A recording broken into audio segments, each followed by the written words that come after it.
राजेश सिंह जी। राधे राधे महाराज जी। महाराज जी, मुझे एक गंभीर बीमारी है। महाराज जी, ज़्यादा समय चाहता हूँ कि भजन में मन लगे, पर बीमारी का भी चिंतन होता है। फिर महाराज जी ऐसे में क्या गंभीर बीमारी भैया? हार्ट और फेफड़े खराब हो गए हैं महाराज जी। डॉक्टर ने बोला कम समय है। ये पहले ही खराब थे। नासवान शरीर है यार। जो लोग अपने शरीर पर गुमान करते हैं, शरीर पर अभिमान करते हैं, बड़ी भूल करते हैं। कब कहाँ कौन सा फेल हो जाए।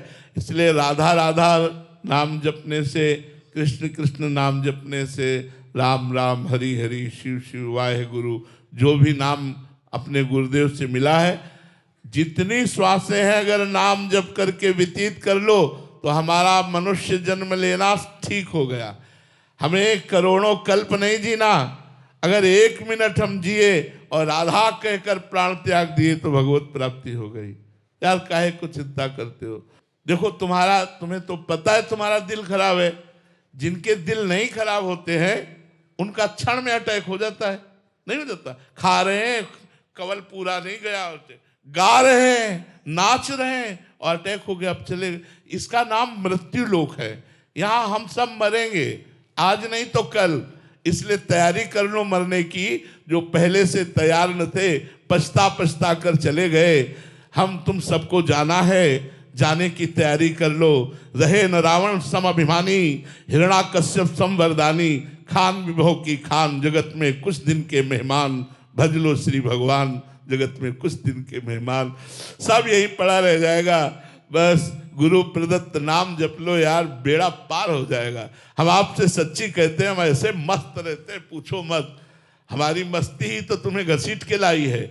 भयानक कष्ट की स्थिति में भी हम आनंदित रहते हैं। क्यों? क्योंकि हम परमात्मा की शरण में हैं, हम उनका नाम जप करते हैं, उनके आश्रित हैं। इसलिए मेरा हृदय शीतल रहता है, उमंग रहती, उमंग उत्साह रहता है। अगर ये उत्साह नष्ट हो जाए तो अभी हम बोलने लायक नहीं है।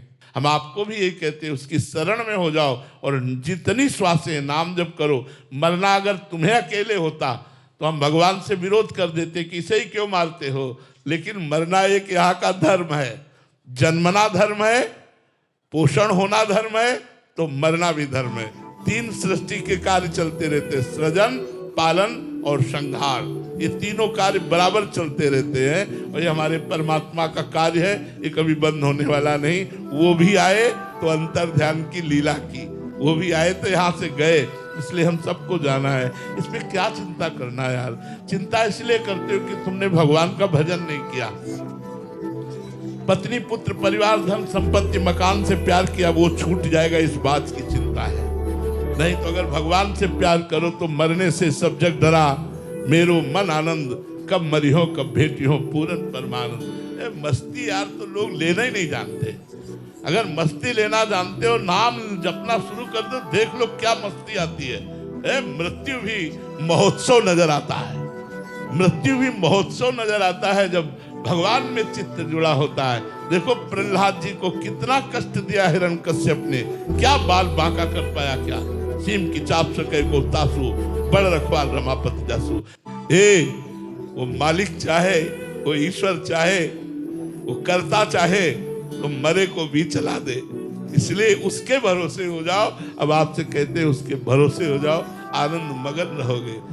हाँ, सुबह से दिनचर्या चल रही है, सुबह से दिनचर्या, वहां सत्संग, ये बात उनसे बात, एक स्वस्थ आदमी जैसी पूरी दिनचर्या चल रही, वो भगवान के बल से। इसलिए आप लोग निराश मत होइए, खूब नाम जप कीजिए। चाहे जिसका शरीर रोगी हो, हमारे कर्मों का फल है, उसे हम भोग लेते हैं और भगवान का नाम जप करके भगवान को प्राप्त होते हैं। महाराज जी, साधक को प्रतिकूलताओं से भय लगता है महाराज जी। मतलब प्रतिकूलता आएगी, मृत्यु का भय आएगा। प्रतिकूलता से इसलिए भय लगता है कि अनुकूलता से राग है, इसलिए भय लगता है। अगर अनुकूलता से राग ना हो तो प्रतिकूलता से भय ना लगे।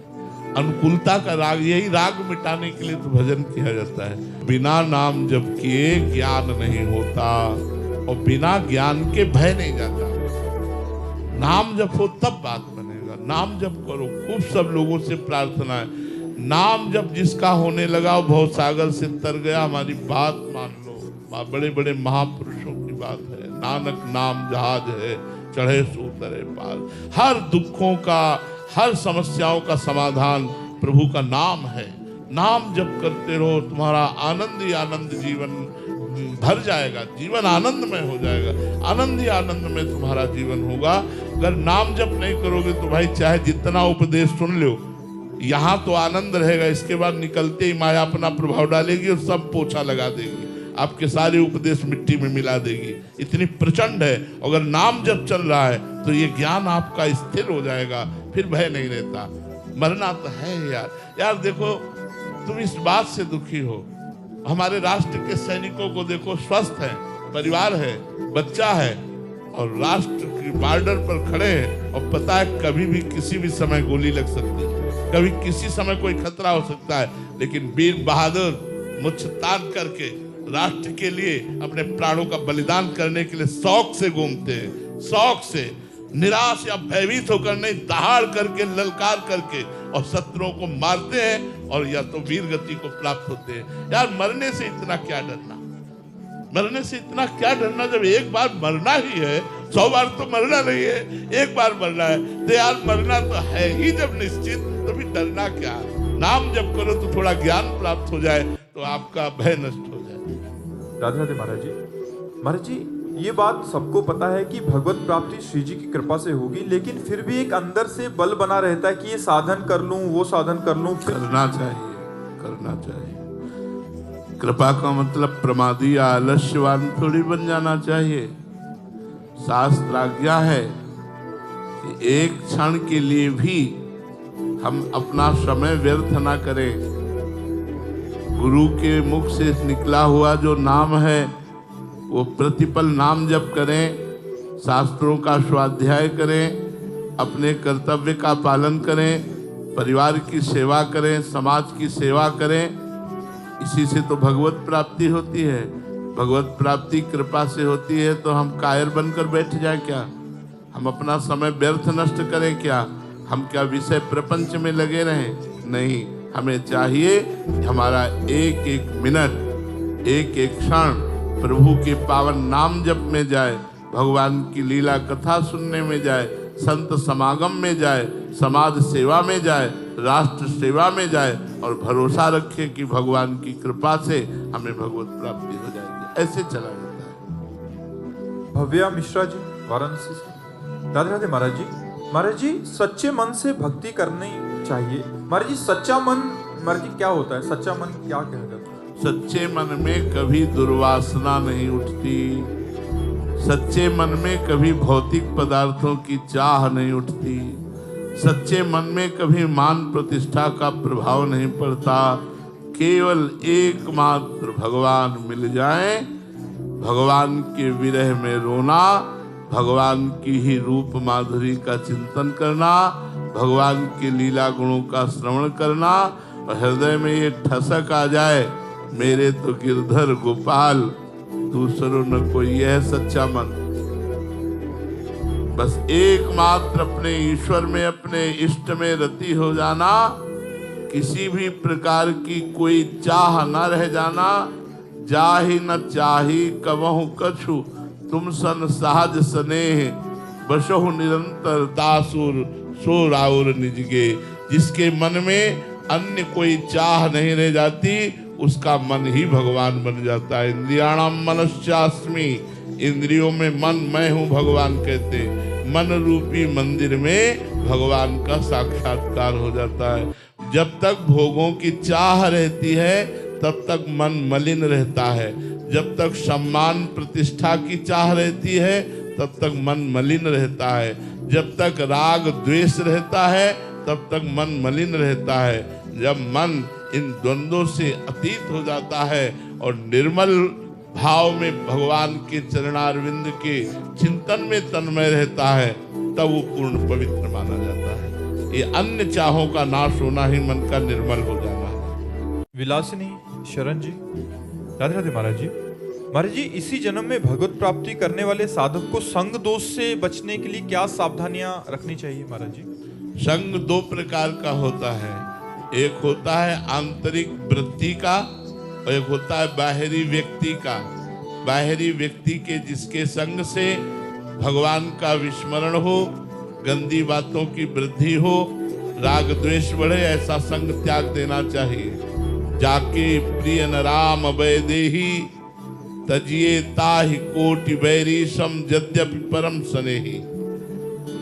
जिसके हृदय में भगवान के प्रति प्रेम ना हो, माया प्रपंच की ही चर्चा करता हो, राग द्वेष की चर्चा करता हो, नशा करता हो, गंदे आचरण करता हो, इनका संग त्याग देना चाहिए।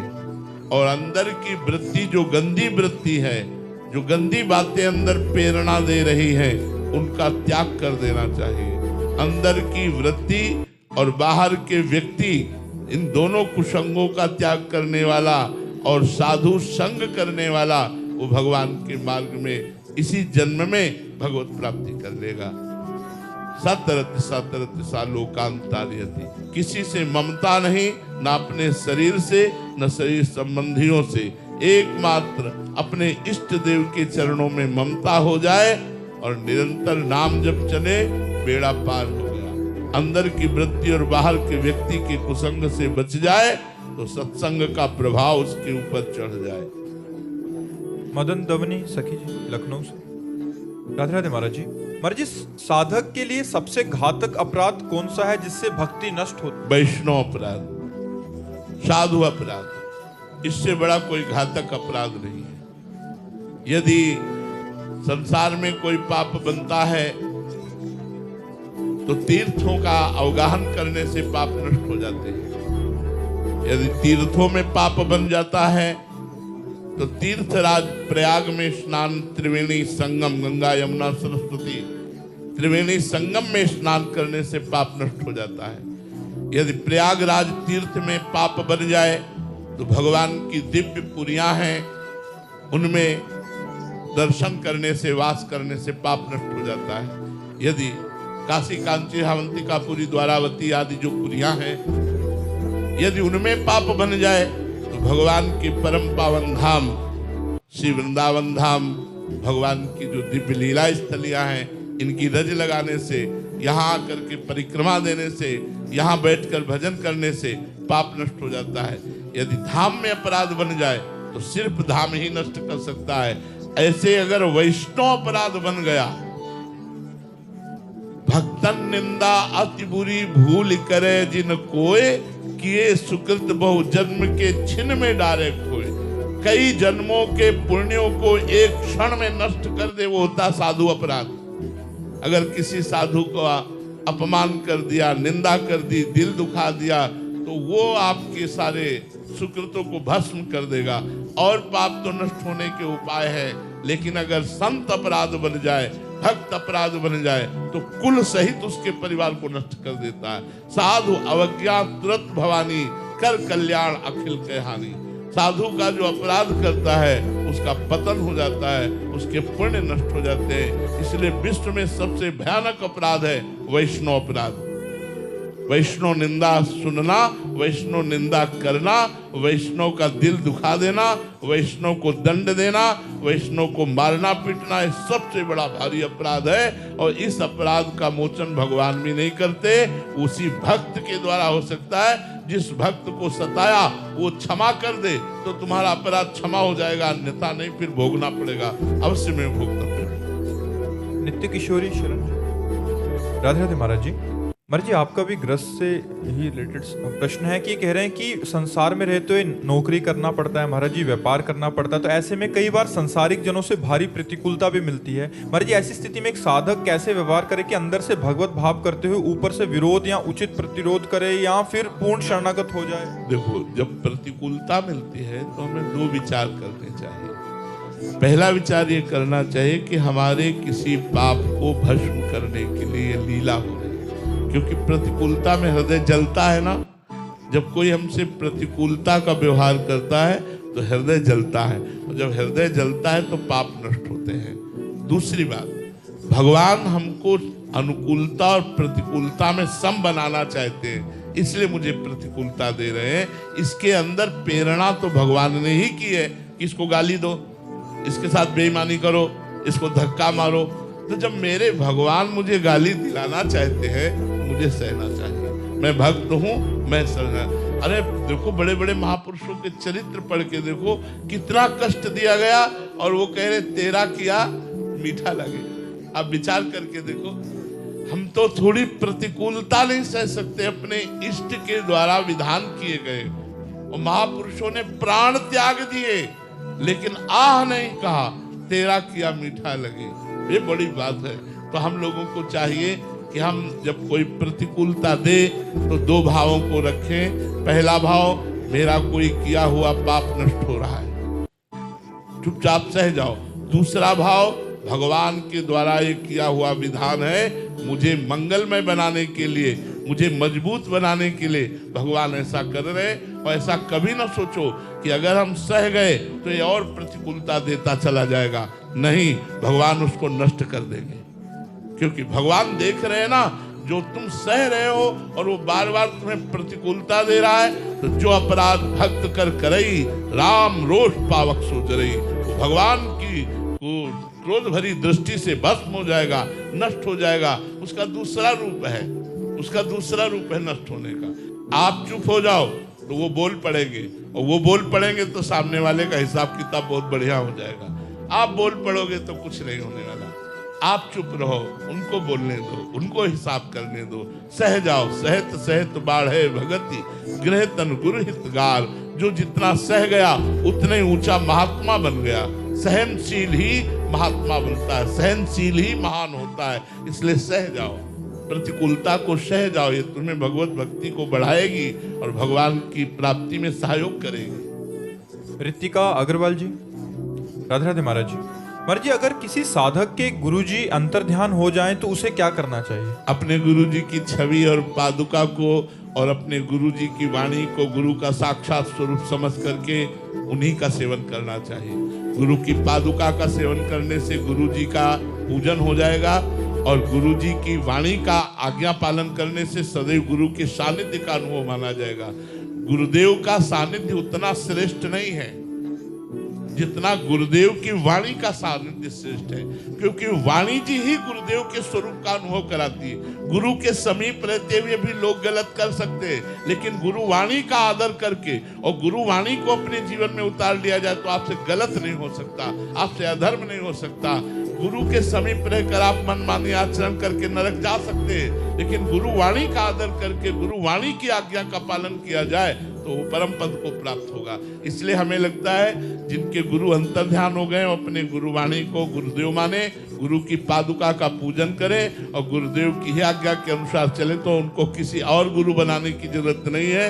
एक ही गुरु से परम मंगल हो जाएगा। डॉक्टर ऋचा झा जी, तमिलनाडु से। राधे राधे महाराज जी। महाराज जी, ग्रस्त जीवन हमें अधिक से अधिक संग्रह और सामर्थ्य बढ़ाने की प्रेरणा देता है, जबकि भक्ति मार्ग त्याग, दान और समर्पण का मार्ग दिखाता है। ऐसे में ग्रस्त की महत्वाकांक्षाओं और भक्ति की शरणागति के बीच में संतुलन कैसे साधा जाए? बिल्कुल बिल्कुल, बहुत अच्छी तरह से किया जा सकता है।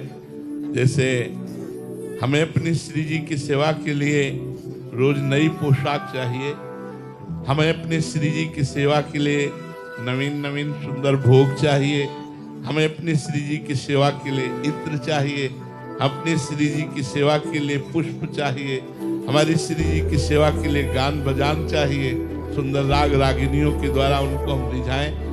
तो आप भी श्री जी को निमित्त बनाइए। हमारे पति में प्रभु विराजमान है, पुत्र में प्रभु विराजमान है, सास ससुर में प्रभु विराजमान है। मैं अपने इन प्रभु की सेवा के लिए अर्थ संग्रह करूं, वस्तुओं का संग्रह करूं और इन प्रभु को रिझा लूं। बात तो वही है, मंदिर में जाकर मूर्ति को रिझाओ या घर में अपने पति को, अपने पुत्र को, अपनी पत्नी को, अपने परिवार के जनों को भगवान का स्वरूप मानकर आराधना करो, तो वही फल प्राप्त होगा जो मंदिर में जाकर पूजा करने से मिलता है, वही घर में अपने परिवार की पूजा करने से मिलेगा, क्योंकि सब में वो रमा हुआ है, सब में वो परमात्मा विराजमान है। उसी परमात्मा की सेवा के लिए मुझे सौंध चाहिए। हम फंसते तब हैं जब भोग भोगने के लिए चाहिए, जब अपनी वासनाओं की पूर्ति के लिए तो हम फंसते हैं। अगर पूजा के लिए तो पूजा की सामग्री वो फंसाती नहीं है, वो तो मुक्त करती है। तो हमारे घर में अतिथि आवे, हमारे घर में परिवार के जो सदस्य हैं उन सबकी पूजा के लिए वस्त्र चाहिए, भोजन चाहिए, रुपया चाहिए। तो हम अच्छे धर्म रूपी कर्म करके धन कमाएं और अपने परिवार का पोषण करते हुए भगवान का नाम स्मरण करें तो हमारी पूजा पक्की। क्या परेशानी? कोई परेशानी नहीं। क्या हम अपने श्री जी के लिए संग्रह नहीं करते? कल श्री जी को ये पोशाक पहनाएंगे, कल श्री जी को ये इत्र लगाएंगे। त्याग करना है निज वासनाओं की पूर्ति का, हमें ये भोगना है, इस बात का त्याग करना है। लेकिन हमारे परिवार रूपी भगवान को, हमारे आए हुए अतिथि रूपी भगवान को, संत भगवान को, समाज रूपी भगवान को अगर हमें सेवा करनी है तो हमें अर्थ चाहिए, हमें सामग्री चाहिए। उसके लिए हम नौकरी, व्यापार कुछ भी करें और सुंदर अच्छे ढंग से अर्थ कमाकर परिवार की सेवा करें, यही पूजा होगी। तुम्हारे लिए और कोई पूजा नहीं, यही पूजा होगी। नाम जप करो और अपने परिवार की सेवा करो, और सेवा के लिए जो सामग्री है उसका संग्रह करना।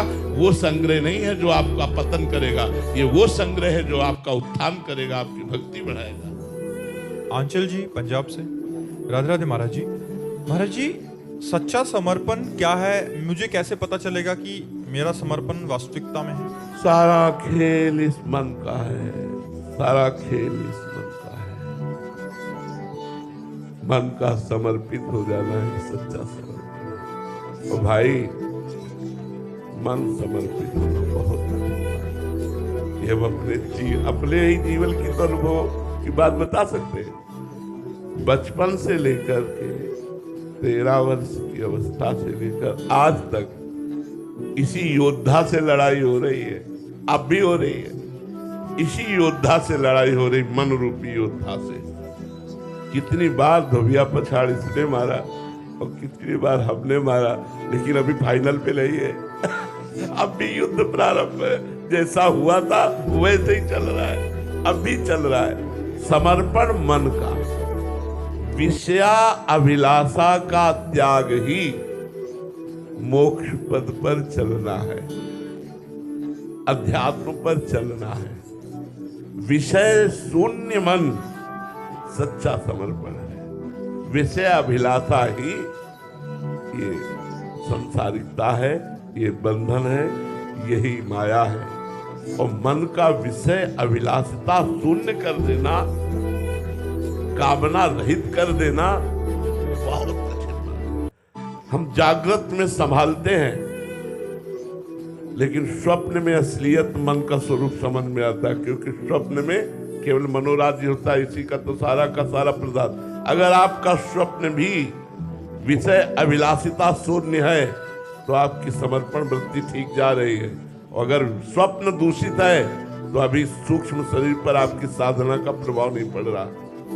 मन का सावय मना कृष्ण पदारविंद हो, मन का भगवान के चरणारविंद में विषय अभिलाषा शून्य होकर लग जाना, यही सच्चा समर्पण है। देखो, मन को विषय भोग देते हुए भजन करना, ये तो चलेगा। कहोगे तो अगरबत्ती भी लगाएगा, कहोगे तो मंजीरा भी बजाएगा, लेकिन विषय अभिलाषा शून्य करके भजन कराना, ये सब लोग बैठे हो, सब लोग बैठे हो, कुछ न कुछ साधन भक्ति कर ही रहे हो, तभी यहाँ आए हो। बिना पुण्य पुंज बिन मिले न संता। लेकिन जो हम बात कह रहे हैं वो छाती की बात कह रहे हैं। विषय अभिलाषा शून्य निर्विषय करके भगवान में लगाना बहुत कठिन, बहुत कठिन, बहुत कठिन। यह ऐसा योद्धा है कि बड़े बड़ों को छाचित्र पछाड़ता है, बड़े बड़ों को छाचित्र पछाड़ता है। महावीर कौन जो मन को परास्त कर दे, परमार्थी कौन जो मन को निर्विषय कर दे। बहुत कठिन बात है।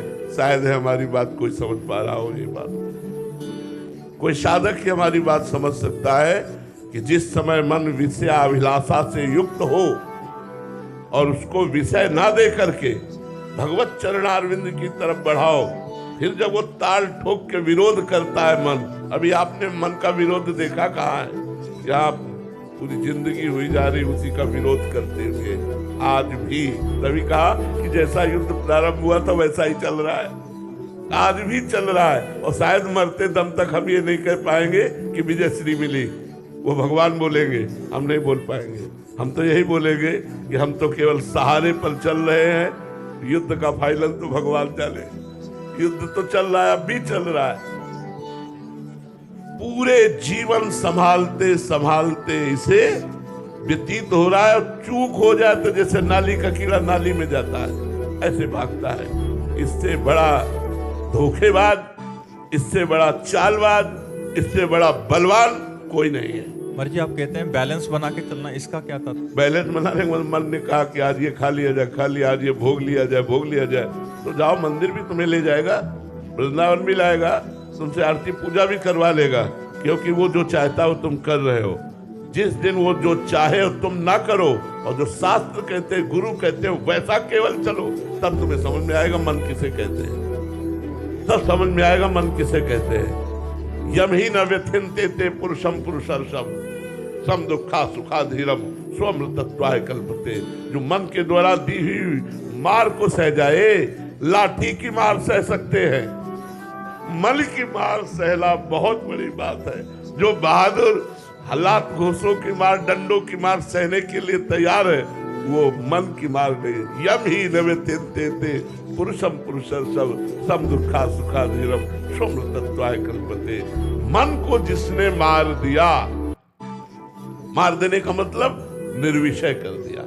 मन मार्या तन बस में कीन्हा, हुआ भरम सब दूर, बाहर से कछ दिखत नाही, अंदर चमके नूर। आपो त्याग जगत में बैठे नहीं किसी से काम, उनमें तो कछु अंतर नहीं, संत कहो चाहे राम। अगर मन को निर्विषय करके भगवान में लगा दिया तो भगवान तुम्हारी चरण रेणु लेने के लिए लालायित है। जिनके लिए महिमा गाई गई शास्त्रों में, जिनके वेद नेति नेति कहते हैं, वो कह रहे हैं निरपेक्षम मुनिम शांतम निर्वैरम समदर्शनम अनुब्रजाम्यहम नित्यम पुरीयत्यंगुरेण भी। जो किसी भी विषय की, व्यक्ति की, वस्तु की, स्थान की अपेक्षा नहीं रखते, निरपेक्ष है और निरंतर मननशील है, भगवत चिंतन परायण है, शांत है, कोई भी द्वंद्व जिनको अशांत नहीं कर पाता।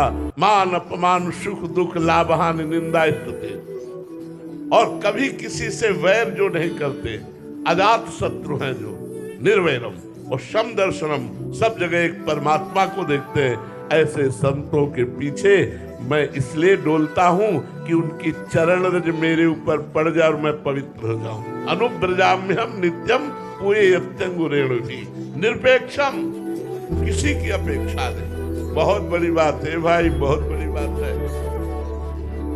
हम लोग अंदर की बात जब देखते हैं तो केवल इतना ही है, हम आपको बताएं, पूरे जीवन की साधना का सार क्या मिला है? इतना मिला है कि हे हरि मैं आपकी शरण में हूं, बस इससे आगे नहीं। सब कुछ करने पर भी आज मैं केवल इतना कहता हूं कि जो होगा वो भगवान की कृपा से हो सकता, मेरे बनाए करोड़ों कल्प तक नहीं बन पाता। बोलो आकाश को कैसे पकड़े? आकाश को पकड़ना है, कैसे पकड़े?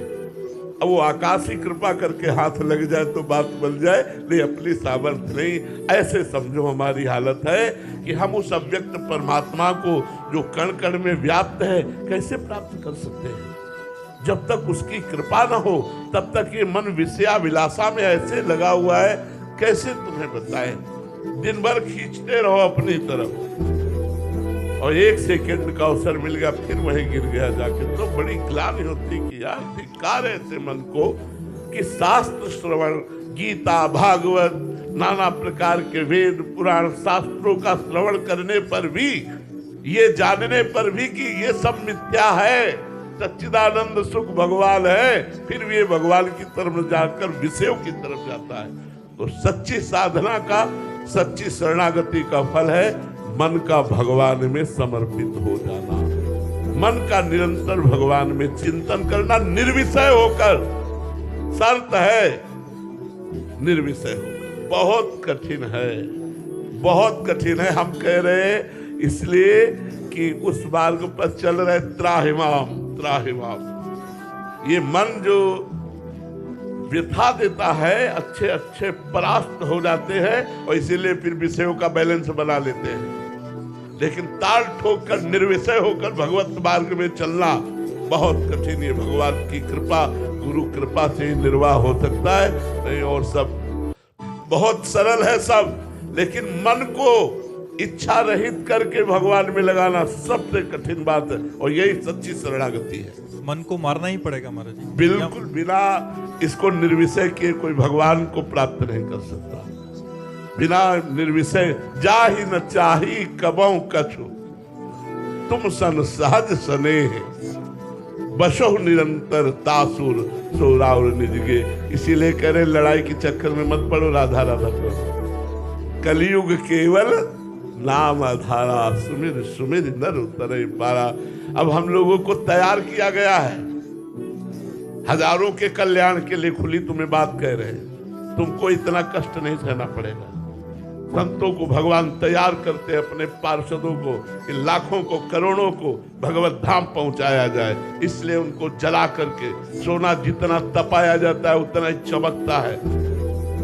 धार तभी बनती जब घन का प्रहार होता है। मिट्टी पात्र तभी बनती जब पैरों से रौंद कर, कूट करके, मसल करके एक भी कण उसमें कहीं कठोर न रह जाए, एकदम मलाई जैसी, तब चाक पे रख करके उसको आकार देकर, सूर्य के ताप से तपाकर, अग्नि की ज्वाला में पकाकर, तब रस ग्रहण योग्य वो पात्र बनता है। ऐसे ही भगवान अपने जनों को परिपक्व करते हैं। तो सच्ची शरणागति मन का भगवान में समर्पित हो जाना। मन का समर्पित होता है सकल कामनाहीन जे राम भगति रसलीन। और कामनाहीन, मन तुम्हारा कह दे कि आज समोसा चटनी पाना है, अब देखो उसकी चाल, हर 2 मिनट में कहेगा आज समोसा चटनी पाना। नहीं यार, भजन करो चुपचाप। अब वो समोसा पूरा सामने आ गया, चटनी आ गई, जबान में स्वाद आ गया। ऐसा ये है कि जब तक इसकी बात नहीं मानोगे, खोपड़ी खा लेगा, खोपड़ी। आखिरकार बुद्धि को दस्तखत करना ही पड़ता। चलो भैया, वीर वही है जो ना ना ना, अब कर ले तुझे जो कुछ करना हो। और ये वो वही कर सकता है जिसने जलना सीखा, जलना। यम ही न व्यथयन्ते ते पुरुषम पुरुषर्षम। ये कोई साधारण प्रवचन की बात नहीं कह रहा हूं, ये छाती की बात कह रहा हूं, जिस पे चल रहा हूं और जिस पे चले हैं। बहुत कठिन बात है। स्त्री के संसर्ग के आकर्षण का त्याग करना, रुपए की जो अंदर महत्व बुद्धि बैठी उसका त्याग करना, मान प्रतिष्ठा की जो महत्व बुद्धि बैठी उसका त्याग करना। अरे वही जानता जो त्याग किए भाई। प्रवचन बात अलग, छाती की बात पूछो, वही जानता है जो इन संसर्गों का त्याग करके चलता है। छाती चलनी है, चलनी जैसे गोली से चलनी होती है ना, ऐसे मन की मार से चलनी हो चुकी है। बस त्राहिमाम है कि भगवान संभालते रहना, आखिरी श्वास तक आपके ही सहारे, संभालते रहना, संभालते रहना। ऐसे चला शून्य, जैसे दीवाल की घड़ी से हटा लो तो मिनट की सुई मिनट में, घंटे की सुई घंटे में, सेकंड की सुई सेकंड में। इसे कहते 24 घंटे भजन। भगवदाकार वृत्ति, कहाँ कर भगवदाकार वृत्ति। अरे जरा प्रपंच शून्य होकर मन को भगवान में लगा के दिखाओ, तब बात समझ में आवे, तब समझ पाओगे कि भगवदानंद किसे कहते हैं। बड़ा कठिन है भगवदानंद। इसीलिए हम कहते हैं राधा राधा जपो, अपने कर्तव्य का पालन करो, उत्तम भोग लगाकर भगवान को प्रसाद पाओ और नाम जप करो, परोपकार करो, किसी का मंगल न करो, कोई नशा न करो, इतने से काम बन जाएगा। महाराज जी, साधक के हृदय की बात तो आप जानते हैं। महाराज जी, कभी तो ऐसा लगता है कि मतलब अभी थोड़ा बात बन रहा है, मन काबू में आ रहा है, फिर कुछ इस दुष्ट मन का कोई भरोसा नहीं। ये 1 मिनट में तुमको ब्रह्म साक्षात्कार बता देगा और दूसरे मिनट में विषयों में फंसा देगा। इसलिए मन पर विश्वास कभी नहीं करना चाहिए। और मन जब तक भगवान को न प्राप्त हो जाए तब तक ये विजयी नहीं माना जाता, साधक विजयी नहीं माना। 24 घंटे में 1 सेकेंड के लिए भी विषय चिंतन न होना ये विजयश्री का पताका है।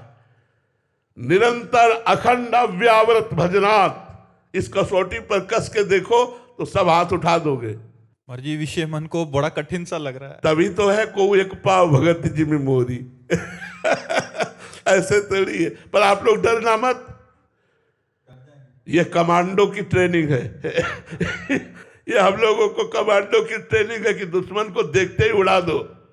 काम, क्रोध, लोभ, मोह, मद, मत्सर। और आप लोग जब संतों की सुरक्षा में रहने का मतलब है कमांडो की सुरक्षा में रहना, और जो सुरक्षा में होते हैं तो छाती आगे उनकी होती, पीछे आप होते हैं। इसीलिए संत संग अपवर्ग कर, कामी भवकर पंथ। संतों का संग सीधा मोक्ष द्वार। क्यों? क्योंकि भगवान ने उनको तैयार किया है, उनको कूट कूट कर ऐसा तैयार किया कि लाखों को भगवत धाम पहुंचा सकते हैं। इसलिए तुम डरो मत, तुम तो उनकी शरण में रहो, तुम तो उनकी सुरक्षा में रहो, तुम तो उनके आज्ञा उपदेश में रहो, तो तुम्हारा मंगल हो जाएगा। श्री राधा वल्लभ लाल की